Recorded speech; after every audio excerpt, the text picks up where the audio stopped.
All right, roll call. John. Here. Mike. I'm here as well. We're talking and taking attendance on today's show because despite the last decade of losing, the Angels' attendance numbers are still pretty respectable, and we're going to tell you why.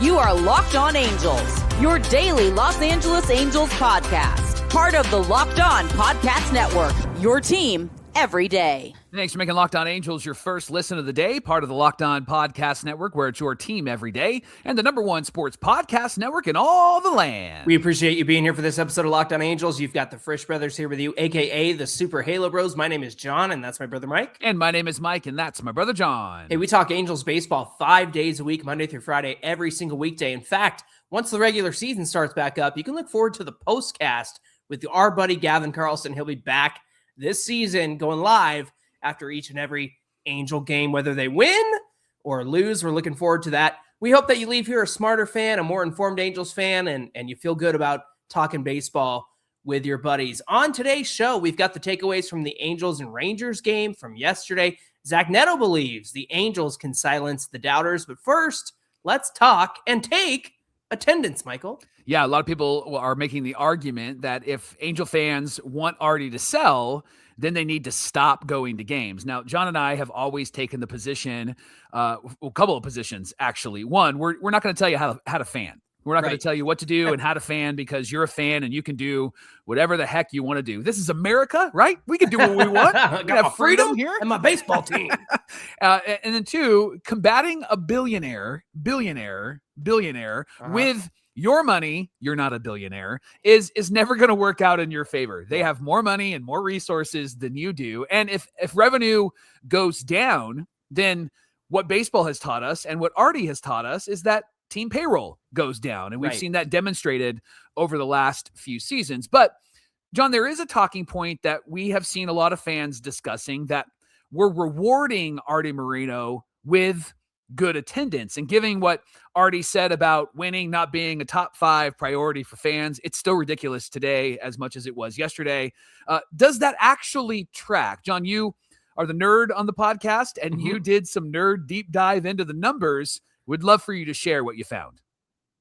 It wasn't that nerdy, okay? I made a graph. It's fine. Not that nerdy. Yeah, I'm going to put that graph on the screen. I looked into the number of season wins versus attendance over the history of the franchise. Here's a chart for you on screen. Now, if you're on the audio side, I'll do my best to describe it, but those audio listeners probably already know. You won't be surprised that higher attendance directly correlates with winning. On the left side of the graph is the number of wins. The columns have the win total from that particular season on top. And then that red line is attendance with the attendance numbers to the right. Throughout the team's history, Mike, winning translates to more attendance, aka, yes, we fans care about winning baseball and we will show up when the team is winning. You win games, people will show up. Now, here's a point that I often think goes missing when we talk about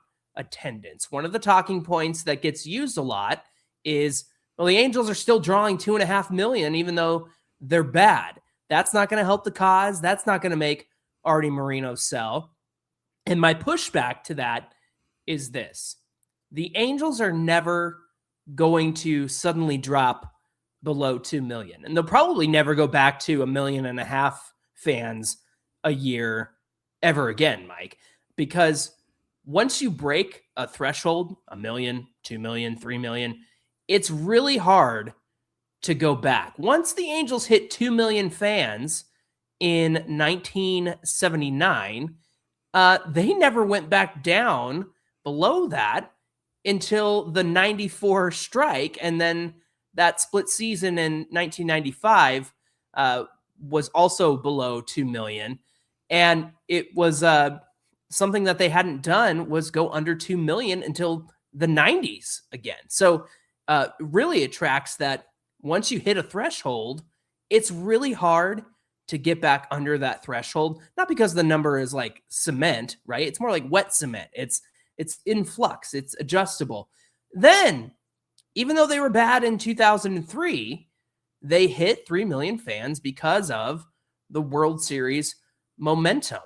And they maintained that from that point on. They maintained it until COVID and 2020 and the shortened season. Obviously, there was no attendance in 2020. Mike, I left 2021 off of this chart because of COVID seating. Mm-hmm. Oh, remember COVID seating? You didn't have to sit with anybody you didn't know.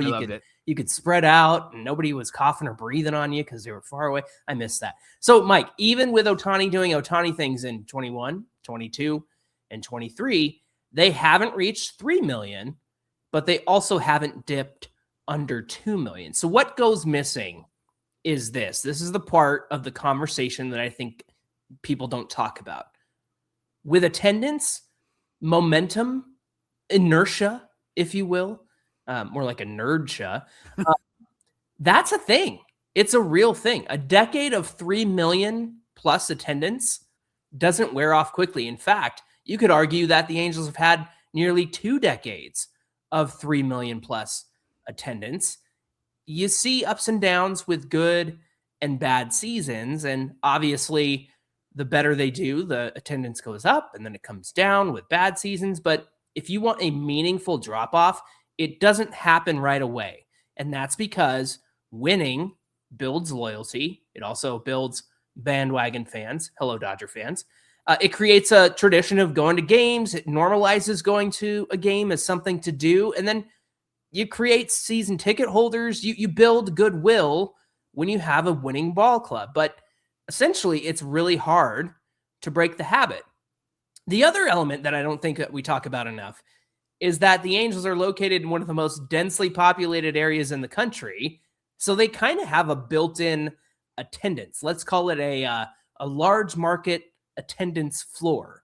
Not only that, but it's a tourist stop. You hear a lot of people go to Disneyland and then they pop over for an Angels game in the evening. So my contention is this.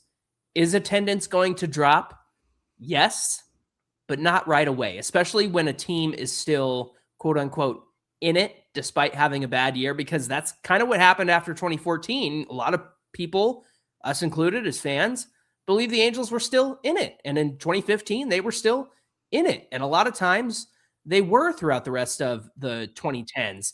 2018 Angels started out 13-3 and had a winning record at the end of June.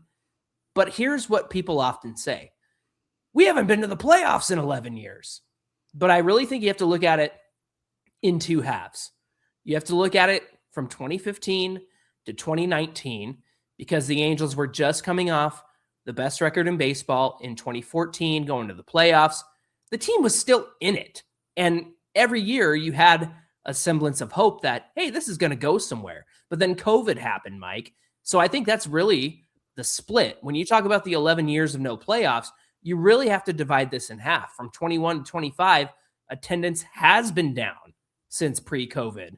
And there's been a lot, and there's been less of a chance that the last 5 years they've been in it. It's more like, I don't know, they're kind of bad. So really this decline that we talk about, this 11-year decline and this 11-year drought, I think it begins in 2021, not 2015, when you talk semantically about the Angels in the first part of that were kind of still in it. Even though they didn't have great seasons, even though they lost, they were still kind of in it. And look, the Angels, this is important. They had one of the highest drop-offs in attendance from 1989 to 1995. And what happened in that span? They got worse. And then the strike happened, Mike, in 94. And I think I look ahead here and I go, what's coming up for Angel fans and baseball fans? The Angels have been worse in the last 5 years, and a strike is looming.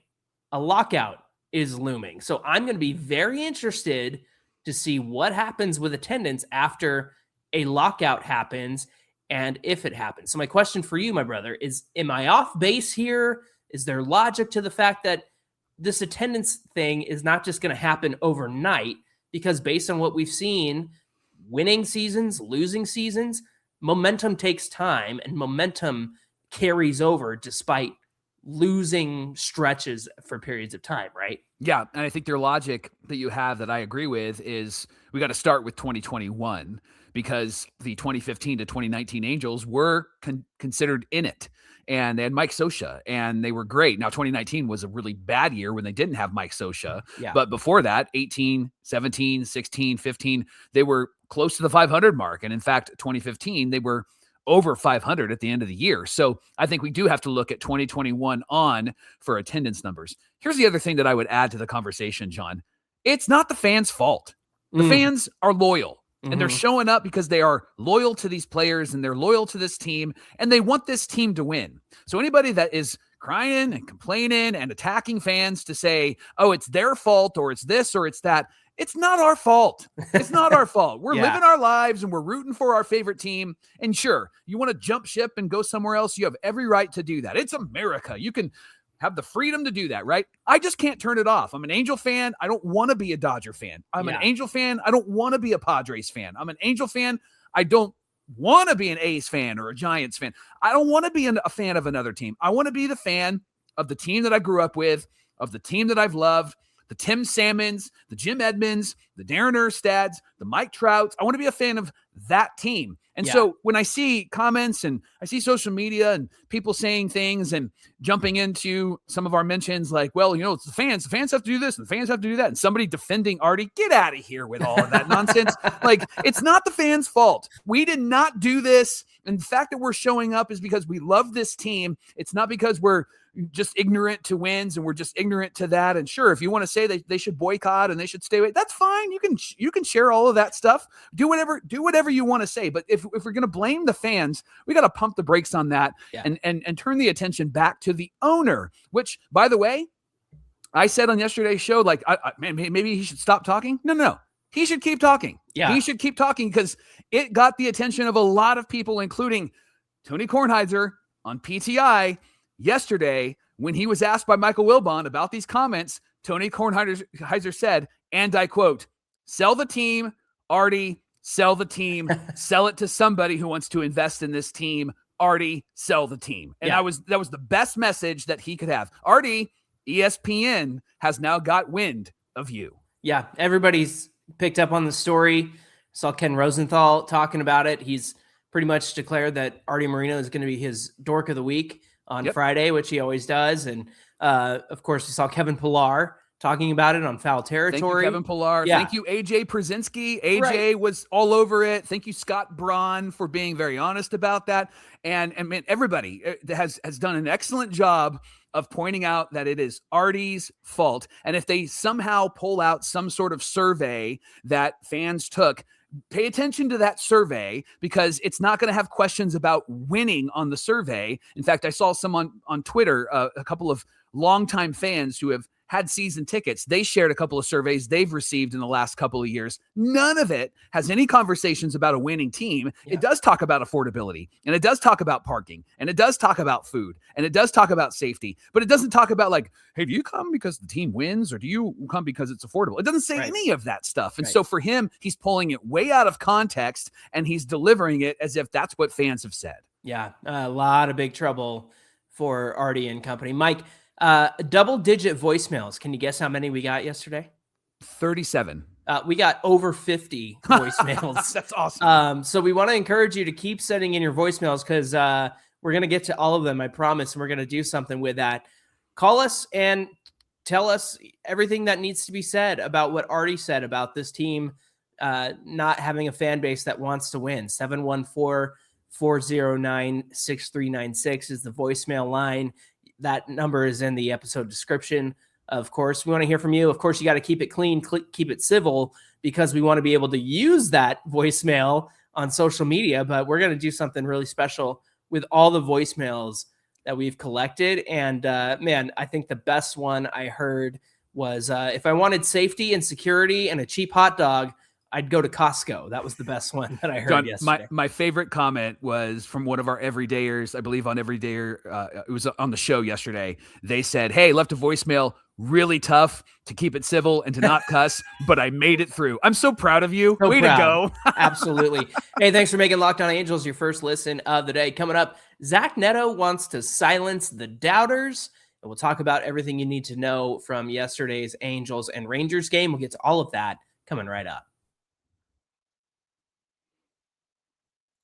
When it's time to hire, you need Indeed sponsored jobs. They're here to help you reach the people who actually fit what you're looking for and not just hoping that the right candidate stumbles across your post. Here's a stat that says it all. In about the 30 seconds to a minute that I'm going to talk to you, companies like yours made 27 hires on Indeed, according to Indeed data worldwide. So if you're hiring, spend less time searching and more time interviewing candidates who check all your boxes with Indeed sponsored jobs. And get this, listeners of Locked On Angels, you're going to get a $75 sponsored job credit to help you get your job the premium status it deserves at Indeed.com/podcast. That's Indeed.com/podcast. Go there right now. Support our show, Locked On Angels. Say that you heard about Indeed on Locked On Angels. Indeed.com/podcast. Terms and conditions do apply. Need to hire? This is a job for Indeed sponsored jobs. This is the Locked On Podcast Network, the #1 sports podcast network because of everydayers like you. Hey, baseball is officially back, and you can get locked on with us by joining the Locked On Angels Everydayer Club.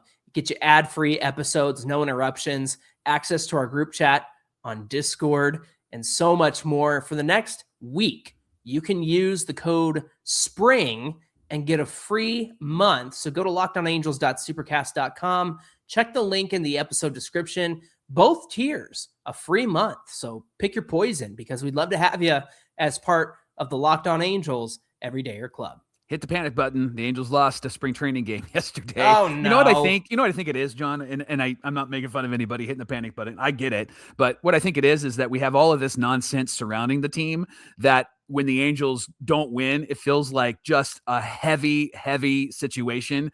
Yeah. And it's not. It's spring training. There's still stuff that they're figuring out. They did lose to the Rangers yesterday, 6-0. They did have most of their regulars in the lineup, though. But the story of yesterday was it feels like the players are still shaking off some of the offseason cobwebs, like Reid Detmers. He started in this game, went an inning and 2/3, 3 earned runs, 3 hits, a walk, a K, and 1 2-run home run. He threw 37 pitches in an inning and 2/3. Johnny, he couldn't get a first pitch strike. Yeah. He had a lot of full counts. This is everything that we were concerned about, right? Everything that we were concerned about Reid Detmers. Yesterday, he did all the things that we were concerned about. Now, ironically, he did get 1 first pitch strike in that first inning, and then he got a second one to Tyler Wade. And here's what happened. It got challenged by Detmers. They called it a ball. It was 100% a strike. And somehow, over the communication, the umpire still called it a ball.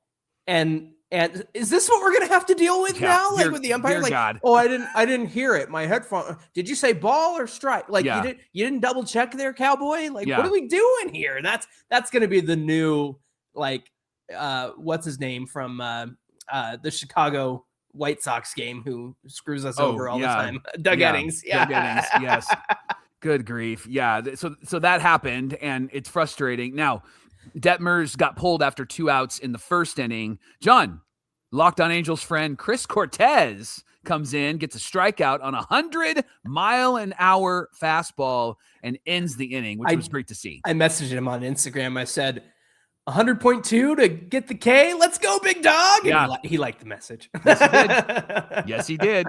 Then Reid came back in the second inning and had a 7-pitch 1-2-3 inning in that inning with a K. Detmers, he said that he had too much adrenaline for the first inning. He said that's what spring training is for. We get used to everything, start to feel your body a little bit more. By the time the season comes around, you're good to go. John, is Reid right, or should we worry?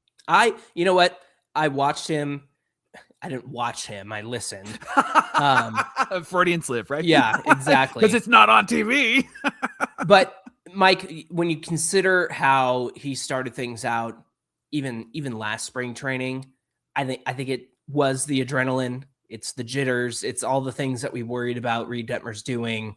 And the truth is I think he's right. I think he's going to be able to settle down over the course of spring training, because I look around at the rest of the team and it seems like everybody else has jitters as well. Like you said, everybody's trying to shake the cobwebs. And so for him to come into that first inning, have the adrenaline pumping, I get it. And I think he answered that with a 7-pitch, 1-2-3 inning in the second inning. So it comes down to a reset. I know that everybody's going to think that that's making excuses, but it's game 3. It's his first start. They're back out there. We had this conversation last year. Pretty sure we had it 2 years ago, maybe even 3 years ago. Stuff starts out this way all the time. And so I have a feeling that he's going to be able to settle in. We were worried about him last spring. And so I have confidence that it was just the adrenaline. He might come out and do it again in the next start, and it's the first inning and whatnot. But it seems like in the past, he's been able to recover. I'm not too worried about it. You're the Detmers guy, though. What do you feel about all of this? You got to figure it out, dude. Come on. I know it's spring training. I get it. I understand it. But here's the problem. This is who you've been. Yeah. And that's why we're nervous. This is who you've been. So I get what you said, and that's probably true. Heart racing, adrenaline pumping. I get all of that. You got to figure it out, dude. Come on. It's time to figure it out. It's time to not be the young rookie guy. It's time to not be the guy that, has a lot of potential. It's time to figure it out. So Reid, next start's got to be better in the first inning than this start. Yeah, absolutely. When I think about Reid Detmers, though, he's not the only one having this issue, Mike. We turned it over to the offense. Now, Zach Neto had himself a nice 2-hit day with a double and a stolen base. They were actually wondering on the radio, like, is he going to come out now that he's on base? But no, he actually wanted to stay in so he could do a little stolen base action. Steal a bag. Yeah. Slid feet first, not shoulder first. Head Good for him. Because that's how he got hurt. Mike, Josh Lowe, Nolan Shonowell, and Jo Adell each had a hit in this game. That was it from the regulars in the lineup. Jo Adell actually took one the opposite way. That was good to hear. I keep wanting to say good to see. Yeah. But Trent Rush on the radio made a good point about, like, that's not something Joe would do in the past. He would kind of go chasing after that, or maybe even lay off of it. Maybe it would be a called strike 3 if he laid off of it. And so for him to emphasize making contact and doing something with it and going the opposite way, that was really good to see. Now, Moncada, Christian Moore, Neto, also Adell and Ohapi each had a strikeout. Jorge Soler took a walk in his first at bat. Then had a hard hit fly out, 111.4 off the bat. Nice to see Soler hitting the ball hard. That's what we need him for, as opposed to striking out and doing all this kind of stuff. Really, his walk was a 4-pitch walk, not challenging whatsoever. But I'll take guys getting on base and doing stuff with it than sitting there and swinging away at stuff swinging away at butterflies, right? So, Mike, we're 3 games in. I contend the team is still clearing out the cobwebs. Is it enough? Not enough at bats yet. Maybe, first time out for Reid Detmers, that kind of stuff. Am I off base with the cleaning out the cobwebs so far? My head says you're not off base. My heart says you're absolutely wrong. But I also know that my heart is, it's a fan, and I want them to get it together. And I want to see fan-guided wisdom, right? I want to see, like, the evidence of good coaching. Yeah. And so far, we've seen glimpses, peaks of it. Only been 3 games. I get it. But we've seen glimpses and peaks of it. But then there's been a lot of blowups. The Soriano situation, the Chase Silseth situation, the Reid Detmers first inning. And so I'm looking at Mike Maddox and I'm going, okay, too much for this guy to fix, maybe. There's a lot that he has to do. But I want to see some improvement. I get it. It's 3 games. Come on. Calm down, Frisch, right? Like, I get it. But I also want to see, like, evidence of, okay, there's some adjustments that are being made, and it looks like they're working this through. And I want to see some of that stuff. And so it's a bummer it's not on TV, Artie. Yeah. But I would, that we have StatCast, we have all of the radio stuff. So we're hopeful that we can see a bit more, hear a bit more, and see some improvement along the way. The best thing that came out of us talking about the spring training not on TV situation and that whole debacle was somebody said, Well, there's one thing Mike Maddox can't fix: the TV situation. That was comment of the year in my book.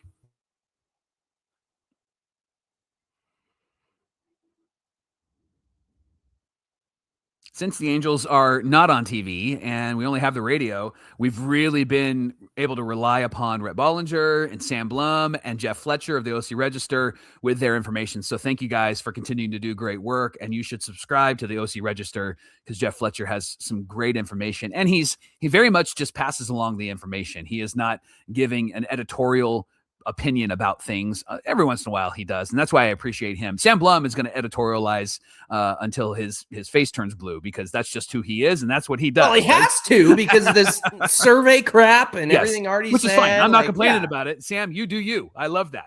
I love that. You do you. But I do love Jeff Fletcher, and he spoke with Zach Neto, wrote a great article about that. He said that Neto believes that if the team can stay healthy, expectations should be high. John, that's what Jo Adell said. That's what Nolan Shonowell said. Now Zach Neto is saying the same thing. They really believe that this team has got it. They just got to stay healthy, which I find really interesting. Yeah, Zach Neto said, I think we're right there. We don't have young guys who haven't experienced this before. We all know what it takes to get to that next level playing in October. It's a matter of trusting each other. Staying healthy is the most important thing, and just going out there and competing, knowing that everybody thinks we're going to lose every single game and proving people wrong. That's what we love to do in here. Now, Neto has been working with Brady Anderson and John Mabry, the hitting coaches, to cut down on the strikeouts. He said, I had a very good year the year before, and now people are starting to understand that I can hit the fastball pretty good. So he's picked up on the fact that, pitchers have learned him, and you always have to adjust and readjust and adjust back and things like that. So that's what he's talking about here. He said it's just a matter of being able to hit a pitch that I like and not trying to hit what they throw me. That put up red flags for me, Michael, and this is why. It sounds a lot like, to be able to hit a pitch that I like and not trying to hit what they're throwing me, ending the at-bat when you need to end the at-bat. Is that this, or is this something else? It's something else. Talk me off the ledge here. Yeah, it's something else. What I see that in that comment is this. You're in control, Zach, not the pitcher. So have an at-bat that causes them to throw you something that you like. Yeah. That's what I think he's saying here. Yeah. Is that different than ending the at-bat when you need to end the at-bat? I think so, because ending the at-bat when you need to end the at-bat is like, okay, you got your pitch, so swing and hit it. And if you miss it, then you're out of luck, right? What I hear Zach Neto saying, and maybe what Brady Anderson and others are pitching to him, is you're in control. So you make that pitcher sweat. You make him reconsider that fastball over the curveball and throw you something that you like, instead of them throwing it out of the zone and then you chasing it. Like, don't chase it. Yeah. And don't swing at the high pitches, or don't swing so hard. Like, just look to make contact. And when you look to make contact, what you're going to find is that you might make good contact, or you might be able to bloop it in somewhere. Get a pitch that you like instead of hitting a pitch that they like. That's the difference. Is there a difference in just as I say it out loud? Do you see a difference there? I think you talked me off the ledge. And I think what I'm trying to understand here is Zach Neto is trying to hit the pitches that they're throwing at him, but it could be a slider. And so he goes after it and chases it out of the zone, like you mentioned, and that leads to a strikeout. And of course, this whole conversation is wrapped up in trying to cut down on the strikeout. So hitting a pitch that he likes versus what they're throwing at him, I think is the distinction there, because, hey, if it's a slider you like, then do something with it. Yeah. But if they're, fooling you or going to throw some nasty stuff, don't go after it. Don't try to hit that. So to me, if I have to look at this through the lens of not ending the at-bat when you need to end the at-bat, it's just lay off when you need to. That's not the one that you want. You don't have to try to hit everything that they're throwing at you. And to me, when you watch Zach Neto last year, because they were on TV, when you watch him last year, you could kind of see that he was trying to hit everything that was being thrown at him. And so far in 2 games that he's been in, I've seen him, foul things off and swing at things and stuff like that.